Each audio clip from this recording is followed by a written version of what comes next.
ഈശോ മിശിഹായ്ക്ക് സ്തുതിയായിരിക്കട്ടെ. ഞാൻ മാണിപ്പറമ്പിലച്ചൻ. 3 നോമ്പിൻ്റെ 2-ാം ദിവസം, 2024 ജനുവരി 23. ഇന്നലെ നമ്മൾ യോന ഗ്രന്ഥത്തിൻ്റെ പശ്ചാത്തലമായിട്ടുള്ള ചില കാര്യങ്ങൾ കണ്ടു. ഇന്ന് നമുക്ക് ഈ യോന ഗ്രന്ഥത്തിൻ്റെ സാഹിത്യ രൂപം, ലിറ്റററി ജോൺറ സാഹിത്യ രൂപം. നമ്മുടെ നാട്ടിൽ ജോണർ എന്നുള്ള വാക്ക് സിനിമ ആൾക്കാരൊക്കെ ഉപയോഗിക്കാറുണ്ട്. ഈ ജോണറിൽ പെട്ട ഒരു സിനിമ ഉണ്ടായിട്ടില്ല. ജോണർ എന്നവർ പറയുന്നു, ശരിക്കത് ഫ്രഞ്ച് വാക്കാണ് ജോൺറ, ലിറ്റററി ഫോം എന്ന് ഇംഗ്ലീഷ്, സാഹിത്യ രൂപം എന്ന് നമുക്ക് മലയാളത്തിൽ പറയാം. അതായത് ഒരു ഗ്രന്ഥത്തിൻ്റെ അർത്ഥം മനസ്സിലാക്കാൻ ഏറ്റവും അറിഞ്ഞിരിക്കേണ്ട കാര്യങ്ങളിൽ ഒന്നാണ് അതിൻ്റെ സാഹിത്യ രൂപം. സാഹിത്യ രൂപം എന്ന് പറഞ്ഞാൽ എന്താണ്? വളരെ എളുപ്പത്തിൽ മനസ്സിലാക്കാൻ ഞാനൊരു ഉദാഹരണം പറയാം. ഇപ്പം നമ്മൾ പോസ്റ്റ് ഓഫീസിന് കത്തുകൾ വരുമ്പോൾ നമ്മൾ പലതും നോക്കുന്നു. ഒന്ന്, ഒരു പരസ്യ കമ്പനിയിൽ നിന്ന് ഒരു നോട്ടീസ്, ഏതൊരു കടയുടെ നോട്ടീസ്. വേറൊന്ന് കോടതിയിൽ നിന്നുള്ള സമൻസ്. വേറൊന്ന് ഒരു സ്നേഹിതൻ്റെ കത്ത്. നമ്മൾ ഈ മൂന്നും നമ്മുടെ കയ്യിൽ കിട്ടി. ഇത് മൂന്നും നമ്മൾ ഒരേ പ്രാധാന്യത്തോടെയാണോ പരിഗണിക്കുക? ഒരു പരസ്യം, ഒരു ജുവല്ലറി ഷോപ്പിൻ്റെ പരസ്യം, അതാണ് ഒരു ലെറ്റർ. മറ്റൊന്ന് കോടതിയിൽ നിന്ന് സമൻസ്. പിന്നെ ഒന്ന് സ്നേഹിതൻ്റെ വിശേഷം അന്വേഷിച്ചുള്ള ഒരു കത്ത്. ഈ മൂന്നിനും ഒരേ തൂക്കമാണ് നമ്മൾ കൊടുക്കുക? അല്ല. കോടതിയിൽ സമൻസ് അത് വളരെ പ്രധാനപ്പെട്ടതാണ്. അപ്പം അതെങ്ങനെ നമ്മൾ തിരിച്ചറിഞ്ഞേ? അതിൻ്റെ സാഹിത്യ രൂപം. കോടതിയിൽ നിന്നുള്ള സമൻസിന് ഒരു പ്രത്യേക സാഹിത്യ രൂപമുണ്ട്, പരസ്യത്തിന് പ്രത്യേക സാഹിത്യ രൂപമുണ്ട്, ഒരു സൗഹൃദ കത്തിന് അതിന് സാഹിത്യ രൂപമുണ്ട്. അപ്പോൾ ആ സാഹിത്യ രൂപത്തിൻ്റെ വെളിച്ചത്തിലാണ് ആ കത്തിന്, ഓരോ ലിഖിതത്തിനും നമ്മൾ പ്രാധാന്യം കൊടുക്കുന്നത്. അപ്പം ബൈബിളിൽ കവിതയുണ്ട്, പാട്ടുണ്ട്, നിയമങ്ങളുണ്ട്, പിന്നെ ഗദ്യ സാഹിത്യമുണ്ട്, ചെറിയ നോവലിനെ പോലത്തെ അനുഭവം, അങ്ങനത്തെ സംഗതികളുണ്ട്. പിന്നെ വളരെ ശക്തമായ കഥകളുണ്ട്, ഉപമകളുണ്ട്, ദൃഷ്ടാന്തങ്ങളുണ്ട്, പഴമൊഴികളുണ്ട്, സൂക്തങ്ങൾ, ചൊല്ലുകൾ, ഇങ്ങനെ ഒരുപാട് സംഗതികളുണ്ട്. അപ്പോൾ ഈ സാഹിത്യരൂപം തിരിച്ചറിഞ്ഞാൽ അത് വ്യാഖ്യാനിക്കാൻ എളുപ്പമുണ്ട്. എല്ലാ വാക്കുകൾക്കും ഒരേ അർത്ഥമല്ല ഉള്ളത്. സർക്കാസമുണ്ട്. ഒരു ഉദാഹരണം പറഞ്ഞാൽ, ഇപ്പോൾ അവർ ഈ വിലക്കപ്പെട്ട കനി തിന്ന് നമ്മളെപ്പോലെയായി ഇല്ലേ? ദൈവം അങ്ങനെ പറയുന്നില്ലേ? അവർ വിലക്കപ്പെട്ട കനി തിന്ന് നമ്മെപ്പോലെയായി. ഉൽപ്പത്തിയുടെ ഗ്രന്ഥം 3-ാമത്തെ അധ്യായം. അത് പ്രസ്താവനയല്ല, സർക്കാസമാണ്. സർക്കാസം എങ്ങനെ വായിക്കേണ്ടത്? ഇപ്പം എന്തായി? ഞാൻ തിന്നണ്ടെന്ന് പറഞ്ഞ ആ കനി തിന്ന് ദൈവത്തെ പോലെ ആകുമെന്ന് വിചാരിച്ച് കനി തിന്ന് ഇപ്പം എന്തായി? നമ്മെ പോലെ ആയില്ലേ? കണ്ടോ? കളിയാക്കാണ് ദൈവം. സർക്കാസമാണത്. ആ സർക്കാസ്റ്റിക്കായിട്ട് ഇത് വായിച്ചാലേ അർത്ഥം കിട്ടുള്ളൂ. അല്ലെങ്കിൽ അവർ ദൈവത്തെ പോലെ ആയി എന്ന് അർത്ഥം തോന്നും. അപ്പം ഇപ്പം എന്തായി? ഞാൻ നിങ്ങളോട് തിന്നണ്ടെന്ന് പറഞ്ഞതല്ലേ? തിന്നിട്ടും ദൈവത്തെ പോലെ ആയോ? ഞങ്ങളെ പോലെ ആയില്ലേ? ഇപ്പോൾ ഞങ്ങൾ ദൈവത്തെ പോലെ ആയില്ലേ എന്ന് ദൈവം കളിയാക്കുകയാണ്. അത് ആ സർക്കാസമാണ്. അതങ്ങനെ വായിച്ചാലേ ഉത്തരം കിട്ടുള്ളൂ. അപ്പം നമ്മൾ വായിക്കുമ്പോൾ തന്നെ, ഇപ്പം നമ്മളൊരു സംസാരിക്കുമ്പോൾ അതെങ്ങനെ നമുക്ക് എഴുതാൻ പറ്റുമോ? തിരക്കഥയിലൊക്കെ അവർ എഴുതിയിടും. നാടകത്തിലില്ലേ, കോപിച്ചുകൊണ്ട് അടിച്ചു. കോപിച്ചുകൊണ്ടെന്നുള്ളത് കോപിക്കണം, അല്ലാണ്ട് കോപിക്കാൻ അത് പറയാനുള്ളതല്ലല്ലോ.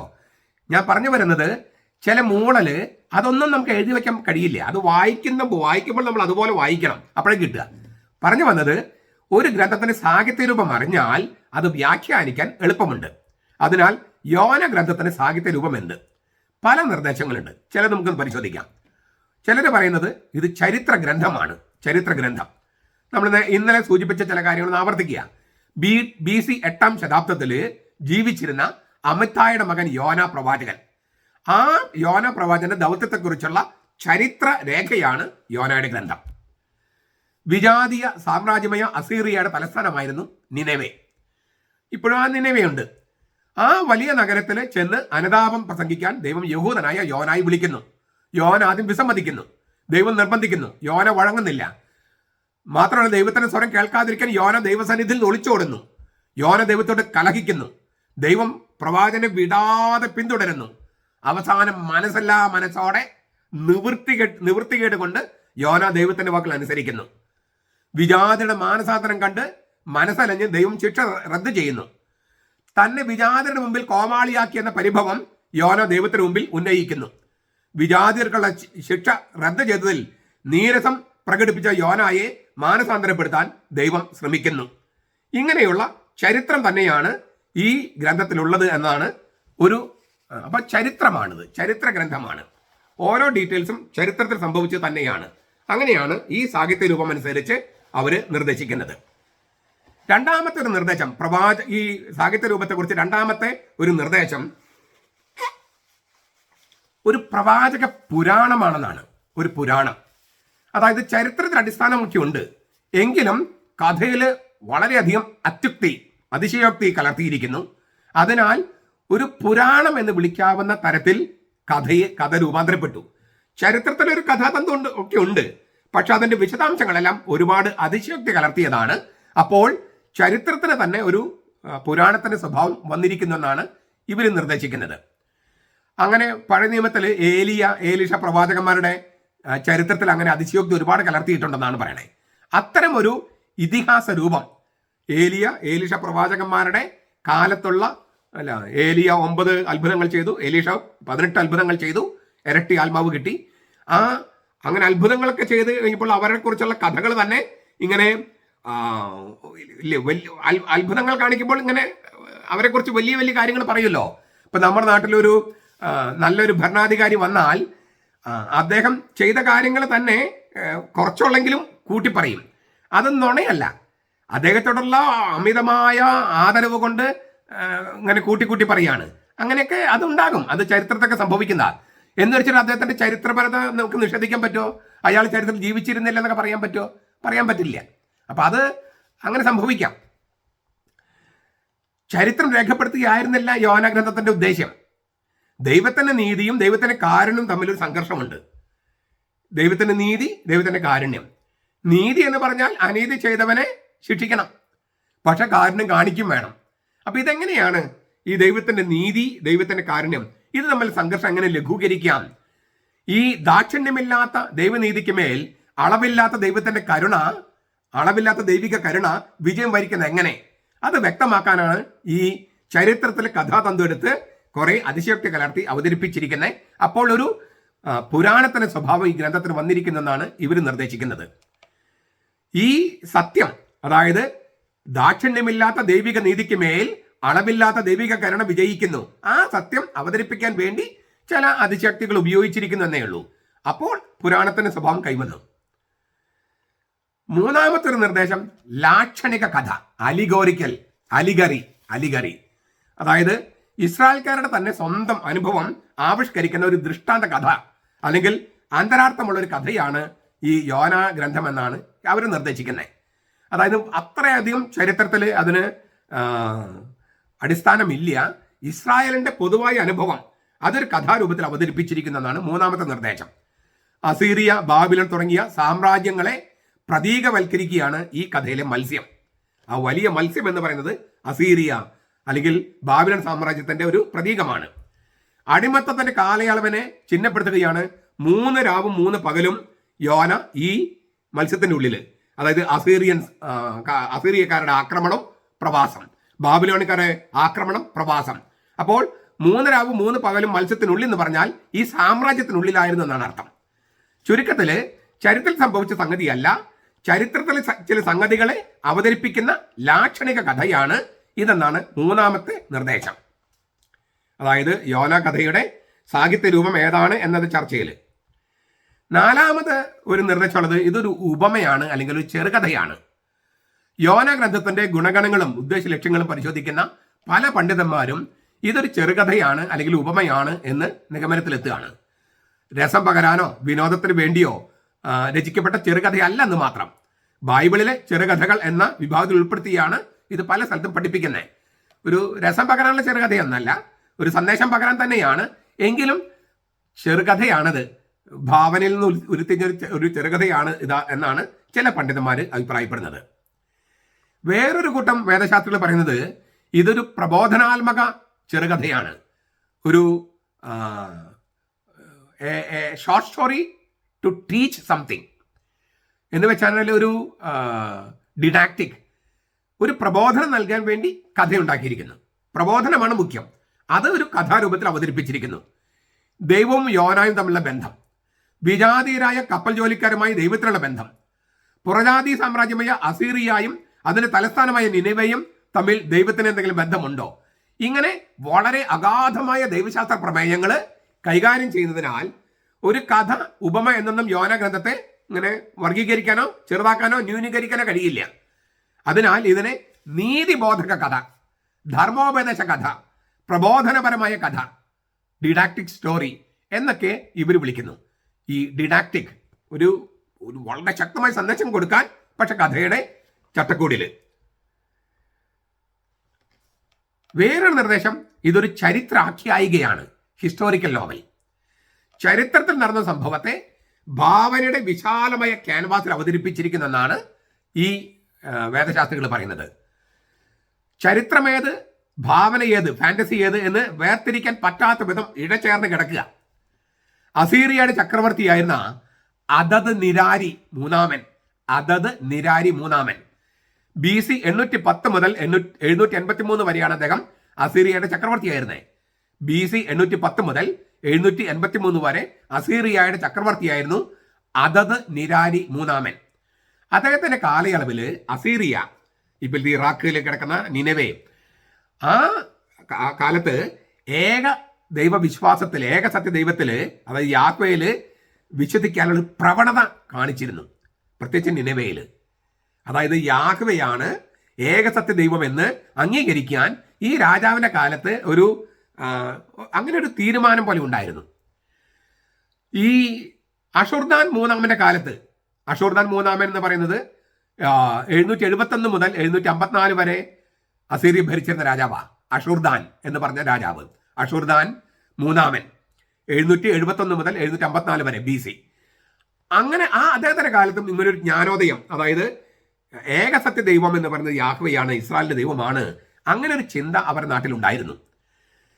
ഈ രണ്ട് ചിന്തകളും ഉണ്ടായത് യോനായുടെ പ്രഘോഷണത്തിന്റെ അനന്തരഫലമായിട്ടാണ്. അതായത് ഈ നിനെവയില്, അസീറിയയുടെ തലസ്ഥാനമായ നിനെവയില് ഏകദൈവ വിശ്വാസം കൊണ്ടുവന്നത് യോനയാണ്. BC 765 ഒരു മഹാമാരി ഉണ്ടായി. 763 സൂര്യഗ്രഹണം ഉണ്ടായി. 750 മുതൽ രണ്ടാമത്തെ പകർച്ചവ്യാധി ഉണ്ടായി. ഇപ്പം നമ്മുടെ ഈ കോവിഡൊക്കെ വന്നപ്പോൾ നമുക്ക് മനസ്സിലാവില്ല എന്താണ് മഹാമാരി എന്ന് പറഞ്ഞാൽ. ഇതെല്ലാം ദൈവം അയക്കുന്ന ശിക്ഷയുടെ അടയാളമായിട്ടാണ് അസീറിയക്കാർ കരുതിയത്. ഇങ്ങനെയെല്ലാം സംഭവിച്ചു കഴിഞ്ഞപ്പോൾ യോനയുടെ സന്ദേശം സ്വീകരിക്കാൻ നിനെവെക്കാരെ പ്രേരിപ്പിച്ചു. അപ്പോൾ ഏകസത്യ ദൈവത്തിൽ വിശ്വസിക്കാൻ അവർ തയ്യാറായി. അതിനാൽ യെരബയം രണ്ടാമന്റെ വാഴ്ചയുടെ കാലയളവിൽ 793 മുതൽ 753 വരെ ജീവിച്ചിരുന്ന അമിത്തായുടെ മകനായ യോനായുടെ ദൗത്യം ചരിത്രത്തിൽ സംഭവിച്ചു തന്നെയാണ്. ആ ചരിത്ര സംഭവത്തിന് കുറച്ചുകൂടി പൊടിപ്പും തങ്ങലൊക്കെ വെച്ച് അവതരിപ്പിച്ചിരിക്കുകയാണ് യോനായുടെ ഗ്രന്ഥത്തിൽ എന്നാണ് ഒരു നിർദ്ദേശം. ഞാൻ ഈ പറഞ്ഞ നിർദ്ദേശങ്ങളിൽ ഈ ഒരു ഭാവനയാണ്, ചെറുകഥയാണ്, അതൊന്നും സ്വീകാര്യമല്ല. മറ്റുള്ളതെല്ലാം അങ്ങോട്ടും ഇങ്ങോട്ടൊക്കെ അതിൻ്റെ ഘടകങ്ങൾ കൂടിച്ചേർന്ന് കിടക്കുന്നതാണ്. കെട്ടിച്ചമച്ചുണ്ടാക്കിയ ഒരു സന്ദേശം പകരാൻ വേണ്ടി കെട്ടിച്ചമച്ചുണ്ടാക്കിയ ഒരു ചെറുകഥയല്ല ഇത്. ആ നിർദ്ദേശം നമുക്ക് തള്ളിക്കളയാം. മറ്റുള്ള നിർദ്ദേശങ്ങളൊക്കെ നമുക്ക് അതിൻ്റെ നല്ല വശങ്ങളെല്ലാം ചേർത്ത് നമുക്ക് ഒരു നിഗമനത്തിലെത്താം. എന്താണ്? ചരിത്രത്തിൽ സംഭവിച്ച ഒരു സംഗതിയെ, അതായത് യോനയുടെ ഈ നമ്മൾ പറഞ്ഞ ചരിത്രം, ആ ചരിത്രത്തിൽ ഇച്ചിരി പൊടിപ്പും തൊങ്ങലൊക്കെ വെച്ച് ഒരല്പം ജീവിതത്തെക്കാൾ വലിയൊരു ക്യാൻവാസിൽ അവതരിപ്പിച്ചിരിക്കുന്നു. അങ്ങനെയാണ് നിഗമനത്തിലെത്തുകയാണ് ഏറ്റവും യുക്തിഭദ്ര. അതിന് കാരണമുണ്ട്. ഈ പുസ്തകത്തിലെ കഥാപാത്രമായ പ്രവാചകൻ വീരപുരുഷനല്ല, വെറും പച്ച മനുഷ്യൻ. ദൈവത്തെ അവിശ്വസിക്കുകയും ദൈവത്തോട് കലഹിക്കുകയും ദൈവം ശല്യമാണെന്ന് കരുതി ഓടിപ്പോവുകയും ചെയ്യുന്ന പച്ച മനുഷ്യൻ. എങ്കിലും യോനയല്ല ഇതിലത്തെ കഥാപാത്രം, ദൈവമാണ് മുഖ്യ കഥാനായകൻ. പ്രവാചകനെ കണ്ണെടുത്ത് ദൈവത്തെങ്കിലേക്ക് ദൃഷ്ടികൾ ഉയർത്താൻ അനുവാചകരെ നിർബന്ധിക്കുകയാണ് ഈ ഗ്രന്ഥകാരനായ യോന. അതായത് എന്നിലേക്ക് നിങ്ങൾ നോക്കാതെ ദൈവത്തെങ്കിലേക്ക് നോക്കുക. പച്ച മനുഷ്യനായ പ്രവാചകനെ നോക്കിയിരിക്കാതെ തീരാകാരുണ്യത്തിൽ ആൾ രൂപമായ ദൈവത്തെങ്കിലേക്ക് കണ്ണുയർത്തൂ. ഇതാണ് യോന പ്രവാചകൻ അനുവാചകനോട് പറയണേ. ഞാൻ വെറും പച്ച മനുഷ്യൻ, ദൈവത്തെ അവിശ്വസിച്ചിട്ടുണ്ട്, ദൈവത്തോടെ കലഹിച്ചിട്ടുണ്ട്, ദൈവം ശല്യമാണെന്ന കാര്യം ഞാൻ ഓടിപ്പോയിട്ടുണ്ട്. അതുകൊണ്ട് എന്നെയല്ല നിങ്ങൾ നോക്കേണ്ടത്, ഞാൻ മാതൃകയല്ല. പക്ഷെ ദൈവത്തെ നോക്കൂ നിങ്ങൾ. തീരാകാരണത്തിന് ആൾരൂപമാണ് അവൻ. പ്രത്യക്ഷത്തിലുള്ള ലോകത്തെക്കാൾ വലിയൊരു പ്രപഞ്ചമാണ് ദൈവത്തെ നോക്കുമ്പോൾ നമുക്ക് കിട്ടുക. എന്ന് ആവർത്തിക്കുകയാണ്, പ്രത്യക്ഷത്തിൽ നമ്മൾ കാണുന്ന ലോകമുണ്ടല്ലോ, അതിനേക്കാളൊക്കെ വലിയൊരു പ്രപഞ്ചമാണ് ദൈവത്തെ നോക്കുമ്പോൾ നമുക്ക് കാണാൻ കഴിയുക. ഈ യുക്തിവാദികൾക്ക് സംഭവിക്കുന്നത് അവർ പ്രത്യക്ഷത്തിൽ കാണുന്ന ലോകത്തെ മാത്രം നോക്കിയിരിക്കുക.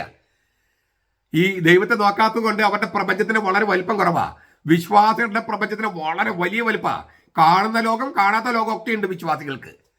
യുക്തിവാദികൾക്ക് കാണുന്നത് മാത്രമേ ഉള്ളൂ. അവരുടെ ലോകം വളരെ ചെറുതാണ്. അവരുടെ ചിന്തയും വെറുതെ ഇടുങ്ങിപ്പോയതാണ്. യോനായെ പോലെ വികാരജീവിയായ ഒരാളെ തന്റെ ദൗത്യം നിർവഹിക്കാനായി ദൈവം തെരഞ്ഞെടുക്കുന്നു. ഒരു വികാരജീവിയാണ് ഈ യോന. നിങ്ങൾ ആ കഥ വായിച്ചാൽ അറിയാം, 4 അധ്യായമേ ഉള്ളൂ, നിങ്ങൾക്ക് വായിച്ചു നോക്കിയാൽ അറിയാം. പക്ഷെ അങ്ങനെയുള്ളവരെ ഉപയോഗിച്ചും ദൈവത്തിന് തന്റെ പദ്ധതി നടപ്പാക്കാൻ കഴിയും. പത്രോസിനെയാണ് തലവനായിട്ട് വെച്ചത്, സഭയുടെ തലവനായിട്ട് വെച്ചത് യേശു. പൗലോസിനെ അല്ല, യോഹനാനും അല്ല. അങ്ങനെ ദൈവം നിയമിക്കുമ്പോൾ അതിനൊരു പ്രത്യേക ഒരു ലക്ഷ്യമുണ്ട്, അല്ലെങ്കിൽ അതിന്റെ പുറകിലൊരു പദ്ധതിയുണ്ട്.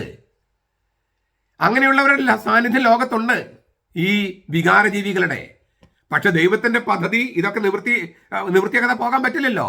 ഏത് തരം മനുഷ്യർ ലോകത്തുണ്ടെങ്കിലും, എങ്ങനെയുള്ള മനുഷ്യര്, ഹിറ്റ്ലറിനെ പോലെ ഏകഛത്രാധിപതികളോ അല്ലെങ്കിൽ യുദ്ധക്കൊതിയന്മാരായ മനുഷ്യരോ അങ്ങനെയൊക്കെ ഉണ്ടെങ്കിലും ദൈവത്തിന്റെ പദ്ധതി മുന്നോട്ട് തന്നെ പോകും എന്ന് വെളിപ്പെടുത്തുകയാണ്. ചുരുക്കത്തില് യോന ഗ്രന്ഥത്തില് ചരിത്രമുണ്ട്, അങ്ങേറ്റം ചരിത്രമുണ്ട്. എന്നാൽ ചരിത്രത്തെക്കാൾ അധികമുണ്ട്. ചരിത്രത്തെ ഫാന്റസിയുടെ രൂപത്തിൽ ചിലയിടത്തൊക്കെ ചിത്രീകരിച്ചിട്ടുണ്ട്.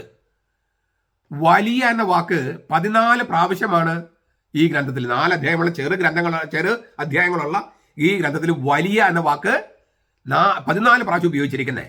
വലിയ മത്സ്യം, നിനവെ എന്ന വലിയ നഗരം, ഇതൊക്കെ ചില ഉദാഹരണങ്ങളാണ്. ചില രംഗങ്ങളെല്ലാം വിചിത്രമായിട്ട് അനുഭവപ്പെടും. അതായത് നിനവയിലും മൃഗങ്ങളും ചാക്കുടുത്തിരിക്കുന്നു. ഇപ്പം യൂറോപ്പിലൊന്നും കണ്ട അത്ര വലിയ അതിശയോക്തി തോന്നില്ല. പട്ടിക്കെല്ലാം ഉടുപ്പിട്ട് തയ്ച്ചാണ് കൊണ്ടുപോകണേ. നമ്മുടെ നാട്ടിൽ ആനയ്ക്ക് ട്രൗസർ ഇട്ട് കൊണ്ടുപോകുന്ന പോലെയൊക്കെ. ഏതായാലും നിനവയിലെ മൃഗങ്ങളും ചാക്കുടുത്തു. ചാരഭൂഷി, അതായത് തന്നിൽ നിന്നും കണ്ണെടുത്ത് ഈ പ്രപഞ്ചത്തെ, വലിയ മത്സ്യം, കടല്, പാതാളം, അതിനെല്ലാം നിയന്ത്രിക്കുന്ന ദൈവത്തെ നോക്കൂ എന്ന് പറയാൻ അങ്ങേയറ്റം എളിമ വേണം ഒരു പ്രവാചകന്. അതാണ് യോന പ്രവാചകൻ. എന്നിൽ നിന്ന് കണ്ണെടുത്ത് ദൈവത്തെങ്കിലേക്ക് നോക്കൂ എന്നാണ് അദ്ദേഹം പറയുന്നത്. അതൊരു ചെറിയ കാര്യമല്ലല്ലോ. ഈ ദൈവത്തെ ദൈവം എന്ന ആ മഹത്തായ രഹസ്യം, ആ രഹസ്യത്തെ അവതരിപ്പിക്കാൻ വേണ്ടിയാണ് വലിയ വലിയ വലിയ എന്നൊക്കെ പറഞ്ഞിരിക്കുന്നത്. ഈ വലിയ മത്സ്യം, വലിയ കടല്, വലിയ നഗരം, ഇതിനൊക്കെ നിയന്ത്രിക്കുന്ന എത്രയോ വലിയവനായ ദൈവം, അവനിലേക്ക് അവനെ നോക്കൂ എന്നാണ് പറയുന്നത്. തീർച്ചയായിട്ടും ചിലർക്ക് ഇങ്ങനെ ചോദ്യങ്ങൾ ഉന്നയിക്കാം. എന്താണ്? ചരിത്രത്തിൽ അടിസ്ഥാനമുള്ളതാണ് യോന ഗ്രന്ഥമെങ്കിൽ അതിന് പുരാണത്തിന്റെയോ ചെറുകഥയുടെ രൂപം വന്നത് എങ്ങനെയാ? ഏലിയ, എലീഷ പ്രവാചകന്മാരുടെ ജീവിതത്തിൽ സംഭവിച്ചത് യോനായുടെ ജീവിതത്തിൽ സംഭവിച്ചു എന്ന് തന്നെയാണ് അനുത്തരം. പുറജാതിക്കാരെ പട്ടികളായോ വെറും സാധനങ്ങളായോ മാറ്റി നിർത്തിയിരുന്ന ഒരു സംസ്കൃതി, അങ്ങനെ ഒരു സംസ്കൃതി നിലനിൽക്കുമ്പോഴാണ് വിജാതീയ സ്ത്രീയായ സറേഫാത്തിലെ വിധവയെ സഹായിക്കാൻ ഏലിയ തയ്യാറായത്. വിജാതീയ രാജ്യമായി സിറിയയിലെ പുറജാതിക്കാരൻ നാമാനെ സുഖപ്പെടുത്താൻ ഏലീഷ തീരുമാനിച്ചതും ഏതാണ്ട് അതേ സാഹചര്യത്തിലാണ്. അന്നത്തെ ജനത്തിற்கு ഉൾക്കൊള്ളാൻ കഴിയാത്ത സംഭവങ്ങളായിരുന്നു അത്. ഇങ്ങനെയൊക്കെ ചെയ്യാമോ? ഇങ്ങനെയൊക്കെ സംഭവിക്കുമോ? ഇതെല്ലാം കെട്ടുകഥകൾ മാത്രം എന്ന മട്ടിൽ കാര്യങ്ങൾ പ്രചരിക്കാൻ തുടങ്ങി. മഹാത്മാഗാന്ധി മരിച്ചപ്പോൾ ആൽബർട്ട് ഐൻസ്റ്റൈൻ എന്താ പറഞ്ഞെന്നറിയാമോ? ഇങ്ങനെ ഒരാള് ചരിത്രത്തിൽ ജീവിച്ചിരുന്നു എന്ന് പറഞ്ഞാൽ അടുത്ത തലമുറ വിശ്വസിക്കില്ലെന്നാണ്. മഹാത്മാഗാന്ധി ഈ ഭൂമിയിൽ ജീവിച്ചിരുന്നുവെന്ന് പറഞ്ഞാൽ അടുത്ത തലമുറ വിശ്വസിക്കില്ല എന്നാണ് മഹാത്മാഗാന്ധി മരിച്ചപ്പോൾ ആൽബർട്ട് ഐൻസ്റ്റൈൻ പറഞ്ഞത്. കാരണം ഒരു മനുഷ്യതൊക്കെ ചെയ്യാൻ പറ്റുമോ എന്നാണ് ആൾക്കാർ ചോദിക്കണേ. അതുതന്നെയാണ് ഇവിടെയും സംഭവിച്ചത്. അതായത് വിജാതിയെ പട്ടികളായി കണ്ടിരുന്ന ഒരു സമുദായത്തില് വിജാതീയ സ്ത്രീയുടെ അടുത്ത് പോയിട്ട് അവൾക്ക് ശുശ്രൂഷ ചെയ്യുക, വിജാതീയനായ നാമനെ സുഖപ്പെടുത്തുക, ഇതൊക്കെ സംഭവിക്കുമോ? അതെങ്ങനെ നടക്കും? ഇപ്പൊ നമ്മുടെ നാട്ടിൽ നമുക്ക് വളരെ നന്നായിട്ട് അറിയാം. ഇപ്പോ ഈ വർഗീയത പ്രചരിപ്പിച്ച് ഒരാൾക്ക് മറ്റൊരാൾ വിശ്വസിക്കാൻ പറ്റാത്ത വിധം നമ്മുടെ സമുദായം വളരെ എന്താ പറയുക, അങ്ങേറ്റം വിഭജിക്കപ്പെട്ടിരിക്കുകയാണ്. അവിടെ ഒരു ക്രിസ്ത്യാനി ഹിന്ദുവിനെ സഹായിക്കാൻ പോയാൽ വാർത്തയാണ്. ഒരു ക്രിസ്ത്യാനി മുസ്ലിമിനെ സഹായിക്കാൻ പോയാൽ വാർത്തയാണ്. അത് ഇല്ലേ, ഇതൊക്കെ എങ്ങനെ പറ്റും, എങ്ങനെ സംഭവിക്കും? അപ്പൊ നമുക്ക് പിന്നെ അതിന് പൊടിപ്പും തൊങ്ങൽ വെച്ച കഥയുണ്ടാകുകയാണ്. അതായത് മനുഷ്യർക്ക് വിശ്വസിക്കാൻ പറ്റുന്നില്ല. ഒരു മുസ്ലിമും ഹിന്ദുവും അവര് ക്ലാസ്മേറ്റ്സ് ആയിരുന്നു, പിന്നീട് അവർ വലിയ മഹാന്മാരായി. ഇപ്പൊ സന്ദർശിക്കാൻ പോയാൽ മതസൗഹാർദ്ദം എന്നാണ് പത്രത്തിലെ തലക്കെട്ട്. ക്ലാസ്മേറ്റ് കാണാൻ പോയതാണ്. അതിൽ ഒരാൾ മുസ്ലിം ആയിരുന്നു, ഒരാൾ ഹിന്ദു ആയിരുന്നു, അല്ലെങ്കിൽ ഒരു ക്രിസ്ത്യാനിയായിരുന്നു, വ്യത്യാസമുള്ളൂ. അവരിച്ചിരി മഹാന്മാരായി കഴിഞ്ഞപ്പോ ഈ മഹാന്മാർ തമ്മിലുള്ള ആ കണ്ടുമുട്ടല് ക്ലാസ്മേറ്റ്സിന്റെ കണ്ടുമുട്ടലായിട്ടല്ല അവതരിപ്പിക്കണേ, മതസൗഹാർദ്ദം. കാര്യങ്ങൾ പോക്ക് കണ്ടോ? കഥയ്ക്ക് വ്യത്യാസം. സംഗതി ചരിത്രം ഒന്നും തന്നെയല്ലേ? നിങ്ങൾക്ക് ഞാൻ പറയുന്നത് മനസ്സിലാവുന്നുണ്ടാവോ? അപ്പൊ ഇങ്ങനെ ഈ പൊടിപ്പും തൊങ്ങലും വെക്കുന്നതിന് കാരണം വിശ്വസിക്കാൻ പറ്റാത്ത വിധം അത്ര വലിയ ഒരു വിപ്ലവാത്മക നിലപാടാണ് എടുത്തത്. ആ വിപ്ലവാത്മക നിലപാടിനെ സ്വാഭാവികമായിട്ടും പർവ്വതീകരിക്കും. അപ്പോഴാണ് ഈ പുരാണത്തിന്റെ സ്വഭാവം വന്നത്. ചരിത്രമില്ലാത്തത് കൊണ്ടല്ല, വിശ്വസിക്കാൻ പറ്റാത്ത വിധം അത്ര വലിയ ഒരു വിപ്ലവമായതുകൊണ്ട് അതിന് പൊടിപ്പും തൊങ്ങലും വെച്ച് അവതരിപ്പിച്ചിരിക്കുകയാണ്. അപ്പോൾ കഥകളുടെ കെട്ടുമട്ടും ചരിത്രത്തിന് കൈവരും. അതായത് ചരിത്രത്തിൽ സംഭവിച്ച കാര്യത്തിന് തന്നെ ഒരു കഥയുടെ കെട്ടുമട്ടും വരും. അങ്ങനെയാണ് ഈ പുരാണത്തിന്റെ സ്വഭാവം വരുന്നത്. ഇസ്രായേലിന്റെ ബദ്ധശത്രുക്കളായ അസീറിയക്കാരോടും ദൈവത്തിന് സ്നേഹമുണ്ട്, കരുതലുണ്ട് എന്ന് യോന പ്രസംഗിച്ചത് വലിയ കോളിളക്കവും വിപ്ലവവും വലിയ വിവാദം സൃഷ്ടിച്ചു. അവിശ്വസനീയമായിരുന്നു അത്. അങ്ങനെ വിശ്വസിക്കാൻ പറ്റാത്ത പൊതുജനം ആ സംഭവത്തെ ഐതിഹ്യത്തിന്റെയും പുരാണത്തിന്റെയും നാടോടി സാഹിത്യത്തിന്റെയും മേമ്പടി ചേർത്താണ് അവതരിപ്പിച്ചത്.